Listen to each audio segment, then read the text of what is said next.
अस्सलामुअलैकुम। આજના લર્નિંગ પ્રોગ્રામમાં આપ સૌનું હાર્દિક સ્વાગત કરું છું। ધોરણ 12 વિષય અર્થશાસ્ત્ર વિદ્યાર્થી મિત્રો, આપણું ચોથું ચેપ્ટર બેન્કિંગ અને નાણાકીય નીતિ એના વિશે આપણે સમજૂતી મેળવી રહ્યા છીએ। અગાઉના વિડીયોમાં આપણે આપણા ચેપ્ટરની પ્રસ્તાવના અને બેંકનો ઉદ્ભવ કેવી રીતના થયો એના વિશે માહિતી મેળવી। હવે આપણે જોઈએ બેંકનો અર્થ। બેંક કોને કહીશું તેનો આપણે અર્થ જોઈએ તો સામાન્ય રીતે આપણે એમ કહીશું કે બેન્કિંગની સેવા આપતી સંસ્થા એટલે બેંક। તમારે યાદ રાખવાની છે વિદ્યાર્થીઓ, આ બધી વ્યાખ્યા હું તમને જે સમજાવું છું, જે અર્થ સમજાવું છું, તમારે યાદ રાખવાનું રહેશે। તો બેન્કિંગની સેવા આપતી સંસ્થા એટલે બેંક, એટલે કે માંગવામાં આવે એટલે નાણાં પરત કરવાની શરતે ધિરાણ કરવાના હેતુથી બચતો એકત્રિત કરતી સંસ્થાને બેંક કહે છે। તમને હું અહીંયા એક ઉદાહરણ દ્વારા સમજાવીશ। દાખલા તરીકે તમારી પાસે 5,000 રૂપિયા જેટલી બચત છે, સેવિંગ કરેલું છે તમે અથવા તમારા મમ્મી પપ્પાએ, તો એ 5,000 રૂપિયા તમે બેંકમાં જઈને મૂકો છો। તો તમે જે બેંકમાં મૂક્યું એને કહીશું થાપણ, કે તમારી થાપણ બેંકે સ્વીકારી, અને તમને જ્યારે જોઈએ ત્યારે બેંક તમને પાછી આપશે। શું આપશે? જે 5,000 રૂપિયા તમે થાપણ તરીકે બેંકમાં મૂકી છે। તો આમ કે માંગવામાં આવે એટલે નાણાં પરત કરવાની શરતે, હવે જે 5,000 રૂપિયા બેંકે થાપણ તરીકે સ્વીકાર્યા છે તે જે કોઈ અન્ય વ્યક્તિ છે કે એને ધિરાણની જરૂર છે, એને પૈસાની જરૂર છે, તો એ બેંક પાસેથી જે લોન પેટે તમારા 5,000 રૂપિયામાંથી જો 4,000 રૂપિયા બેંક તેને આપે તો એ શું થયું? બેંકે અન્ય વ્યક્તિને ધિરાણ કર્યું, એટલે ધિરાણ કરવાના હેતુથી બચતો એકત્રિત કરતી સંસ્થા તમારા 5,000 રૂપિયા જે બચત રૂપે હતા તમે એને બેંકમાં મૂક્યા। સમજાયું કે આવી રીતના કે માંગવામાં આવે એટલે નાણાં પરત કરવાની શરતે ધિરાણ કરવાના હેતુથી બચતો એકત્રિત કરતી સંસ્થા એટલે બેંક। આગળ આપણે જોઈએ બીજી વ્યાખ્યા કે બેંક એટલે નફાના હેતુથી કાર્ય કરતી એવી ધંધાકીય સંસ્થા જે પ્રજાની બચતોને થાપણો તરીકે સ્વીકારે, તેના બદલામાં વ્યાજ આપે છે, થાપણો સાચવે, વળી તે થાપણોમાંથી જે લોકોને જરૂર હોય તેમને ધિરાણ આપે અને ધિરાણ સામે વ્યાજ વસૂલ કરે તથા અતિરિક્ત નાણાંનું દેશના વિકાસ માટે વિવિધ ક્ષેત્રોમાં રોકાણ પણ કરે છે। ફરીથી આ વ્યાખ્યા તમારે વાંચી જવાની છે વિદ્યાર્થીઓ। આ વ્યાખ્યા હું તમને ફરીથી સમજાવું છું। એટલે બેંક શું છે? નફાના હેતુથી કાર્ય કરે છે, ધંધાદારી સંસ્થા છે, ધંધાદારી સંસ્થા છે। એ શું કરે છે? પ્રજાની જે બચતો છે, તમને મેં એક્ઝામ્પલ આપ્યું કે તમારી જે 5,000 રૂપિયાની બચત હતી બેંકે એને સ્વીકારી, એ શું થયું? થાપણો સ્વીકારી, અને બદલામાં 5,000 રૂપિયા પર વ્યાજ બેંક ચૂકવે છે અને થાપણો સાચવે છે। તમારી જે 5,000 રૂપિયા થાપણ તરીકે જે બેંક પાસે તમે મૂક્યા હતા, બેંક એને સાચવશે, અને એ થાપણોમાંથી જે લોકોને કે જો અન્ય વ્યક્તિ છે એને નાણાંની જરૂર છે એને ધિરાણ આપે છે, અને ધિરાણ સામે શું કરશે? વ્યાજ વસૂલશે। એટલે જેની પાસેથી થાપણો સ્વીકારે છે એને વ્યાજ ચૂકવે છે, અને જેને ધિરાણ આપે છે એટલે જેને લોન આપે છે, ટૂંકી ભાષામાં કહું, સાદી ભાષામાં કહું તો જેને ધિરાણ આપે છે, જેને પૈસા બેંક આપે છે એની સામે શું કરશે? વ્યાજ વસૂલશે, અને અતિરિક્ત એટલે વધારાના નાણાંનું, તમને મેં એક્ઝામ્પલ આપ્યું કે 5,000માંથી 4,000 એ શું કરે છે? ધિરાણ જો આપે, અને 1,000 રૂપિયો જે વધારાનું એ અતિરિક્ત એટલે જે બચેલું નાણું છે વધારાના નાણાંનું એ દેશના વિકાસ માટે વિવિધ ક્ષેત્રોમાં રોકાણ પણ કરે છે, કે વિવિધ જે ક્ષેત્રો છે દેશના વિકાસ માટે વિવિધ ક્ષેત્રોમાં બેંક જે વધારાના 1000 રૂપિયા બચ્યા એનું શું કરશે? રોકાણ કરશે, ઇન્વેસ્ટમેન્ટ કરશે. સમજાયું? તો ટૂંકમાં આપણે એમ કહીએ કે અર્થતંત્રમાં બેંકો દ્વારા નાણાંની હેરફેર, એને શું કહીશું? નાણાંનું મોબિલાઇઝેશન. નાણાંની હેરફેર, નાણાંનું મોબિલાઇઝેશન થાય છે. નાણું પડી રહે એટલે કે તેને એક પ્રવૃત્તિમાંથી બીજી પ્રવૃત્તિમાં સતત હેરફેર થતી ન રહે તો નાણાંના પડી રહેલા જથ્થાનું મૂલ્ય ભવિષ્યના ગાળામાં ઓછું થતું જાય છે. કે ધારો કે તમારી પાસે 10,000 રૂપિયા છે તો તમે એને એમને એમ પડી રાખશો તો આગળ જતાં, સમય જતાં એનું મૂલ્ય ઓછું થતું જાય છે. પણ જો એ જ 10,000 રૂપિયાનું તમે કોઈ મેન્યુફેક્ચરિંગ ક્ષેત્રે રોકાણ કરો તો તમને શું થશે? નફો થશે. તમે કોઈ ઉત્પાદન ક્ષેત્રે રોકાણ કરો, તમને વધારાની 10,000માંથી વધારાની આવક મળશે.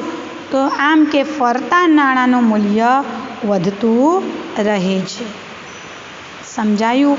તો આ હતો આપણા બેંકનો અર્થ, કે બેંક કોને કહીએ.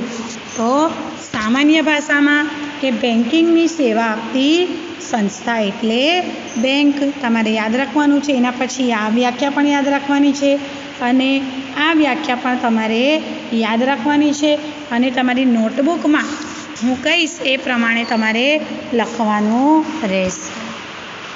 હવે આપણે જોઈએ બેંકોનું વર્ગીકરણ અથવા તો બેંકના મુખ્ય પ્રકારો.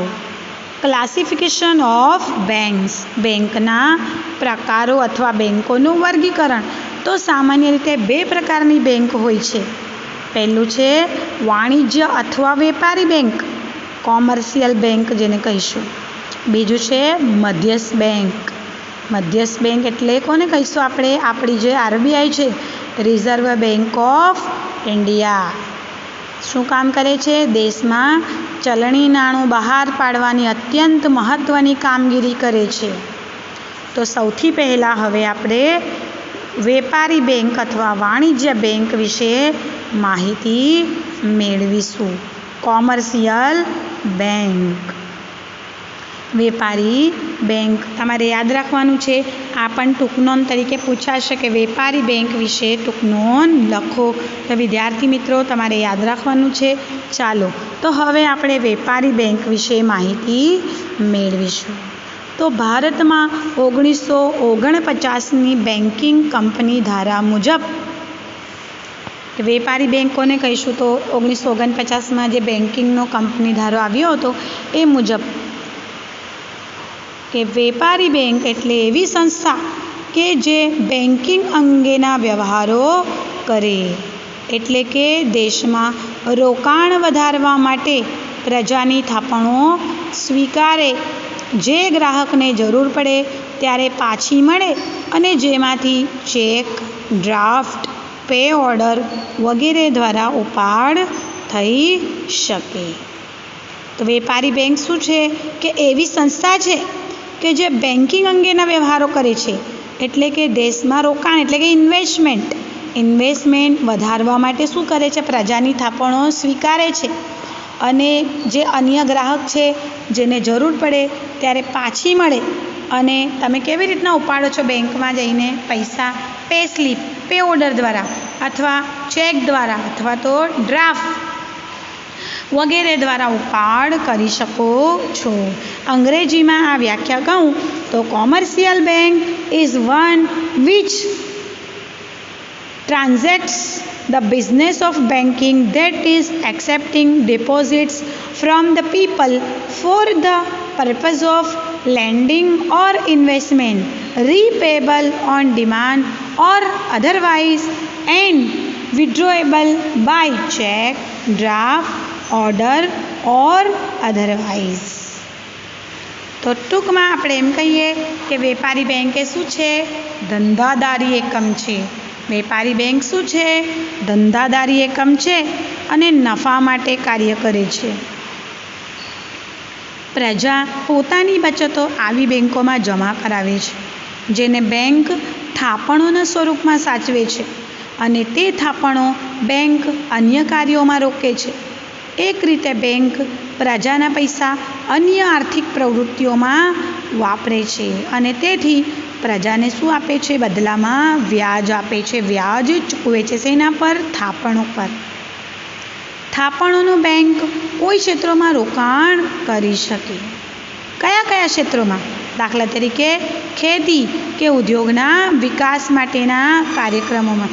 દાખલા તરીકે ICICI બેંક છે અથવા તો HDFC બેંક છે અથવા તો બેંક ઓફ ઇન્ડિયા, તો તમે બેંકની અંદર 10,000 રૂપિયા કે 50,000 રૂપિયા મૂક્યા છે, એટલે કે થાપણ તરીકે મૂક્યા. તો આ જે અલગ અલગ બેંકોના મેં તમને જે નામ કીધા, તો આ બેંકો તમારા 50,000માંથી 20,000 રૂપિયા ટાટા ઇન્ડસ્ટ્રીમાં રોકાણ કરે, રિલાયન્સમાં રોકાણ કરે. બરાબર. તો એ શું થયું કે ઉદ્યોગોના વિકાસ માટેના કાર્યક્રમોમાં વાપર્યું એમ કહીએ. અથવા તો સરકારની જે જામીનગીરીઓ છે એ ખરીદી શકે, અથવા જે લોકોને રૂપિયાની જરૂર હોય તેવા લોકોને ધિરાણ આપી શકે. રોકાણ કરે ત્યારે બેંકને નફો કે આવક મળે છે. કે રિલાયન્સમાં રોકાણ કર્યું અથવા ટાટામાં, L&Tમાં રોકાણ કર્યું, આ બધી કંપનીઓ છે, રિલાયન્સ, ટાટા, બિરલા વગેરે કંપનીઓમાં જો બેંક રોકાણ કરે ત્યારે બેંકને નફો કે આવક મળે છે અને ધિરાણના બદલામાં બેંક વ્યાજ વસૂલ કરીને કમાણી કરે છે. તમને પ્રશ્ન પૂછાય કે બેંક કમાણી કેવી રીતના કરે? તો કેવી રીતના કરે? રોકાણ કરીને અથવા તો ધિરાણના બદલામાં વ્યાજ વસૂલીને. રોકાણ કરીને બેંકને જે નફો મળે, આવક મળે છે અને ધિરાણના બદલામાં વ્યાજ વસૂલ કરીને કમાણી કરે છે. તો થાપણો સ્વીકારવા માટે જે વ્યાજનો દર બેંક આપે તેના કરતાં ધિરાણ પર ઊંચો વ્યાજનો દર વસૂલ કરી બેંક નફો કમાય છે. કે જ્યારે બેંક થાપણો સ્વીકારે છે એના માટે જે વ્યાજનો દર બેંક આપે એનો દર નીચો હોય, પણ જ્યારે ધિરાણ આપે કોઈ અન્ય વ્યક્તિને, જ્યારે બેંક પૈસા આપે છે એની ઉપર જે વ્યાજ વસૂલે છે એનો દર ઊંચો હોય છે. જ્યારે તમારી જે થાપણ બેંકે સ્વીકારી છે એના ઉપર જે વ્યાજ આપે છે એનો દર નીચો હોય છે. તો આમ કે ધિરાણ પર ઊંચો વ્યાજ વસૂલ કરીને બેંક નફો કમાય છે. તો આમ બેંક એ ધંધાદારી સંસ્થા છે. બીજા શબ્દોમાં કહીએ તો બેંકો નાણાંની હેરફેર કરીને નફો કમાવા માટેનો ધંધો કરે છે, તેથી જ તેમને વેપારી બેંક કહેવામાં આવે છે. તો અહીં આજનો આપણો જે વિડીયો છે એ પૂર્ણ થાય છે. હવે પછીના વિડીયોમાં આપણે વેપારી બેંકના કાર્યો વિશે સમજૂતી મેળવીશું.